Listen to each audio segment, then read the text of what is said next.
ثم قال ووضع الميزان ألا تطغوا في الميزان وأقيموا الوزن بالقسط ولا تخسروا الميزان. المراد بالميزان العدل، والطغيان يقابل الميزان، الطغيان يقابل الميزان. والميزان يطلق على ما يوزن به، ويطلق على العدل، ويطلق على الحكم. على كم يطلق؟ على ثلاث. ما هي؟ الحكم والعدل وعلى ما يوزن به. فما يوزن به الظلم فيه يكون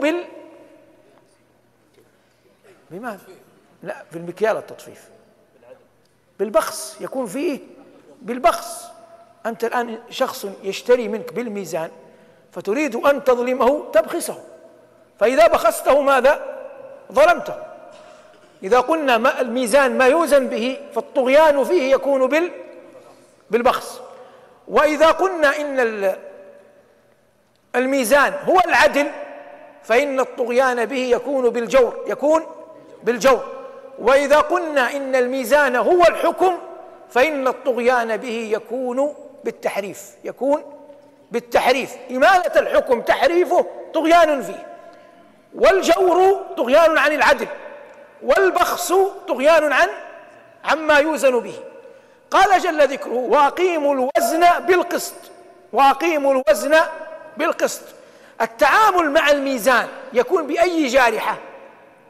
باليد، يكون باليد.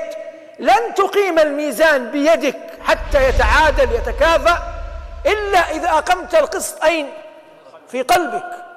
إذا أقمت القسط في قلبك ونويت أن لا تبخس من تزنه حقه ستأتي يداك على ما تريد.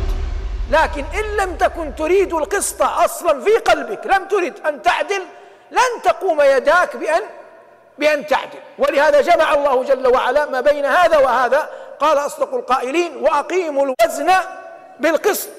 فيعلم أنه لن يتم بهذه الجارحة باليد إقامة الوزن وتكافؤ الكفتان حتى يكون هناك قسط ومراد حقيقي في القلب ألا يبخس الإنسان أحدا حقه.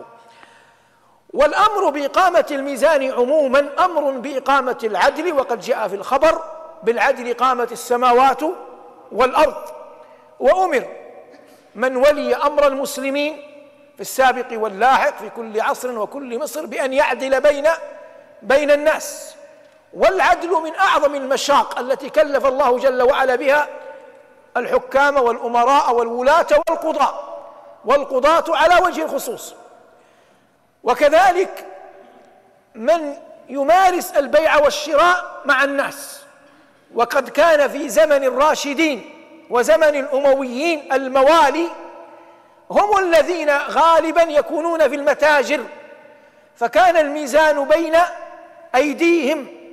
فكان ابن عباس رضوان الله تعالى عليهما يقول للموالي يا معشر الموالي اتقوا الله فإنكم تتولون اثنين هلك بهما الناس من قبل. ما هما؟ قال المكيال والميزان. هلك الناس بهما من قبل، يقصد المكيال والميزان، لأن الذي يكيل أو يزن بالبخس يطفف في المكيال أو يبخس في الميزان فإنما ينجم عن ذلك أن يأكل سحتا فيطعم ويطعم ما هو سحت. وفي أكل الحرام أكل السحت هلاك الناس. فكان ابن عباس رضي الله تعالى عنهما يحذر الناس، قال ربنا وأقيموا الوزن بالقسط ولا تخسروا الميزان.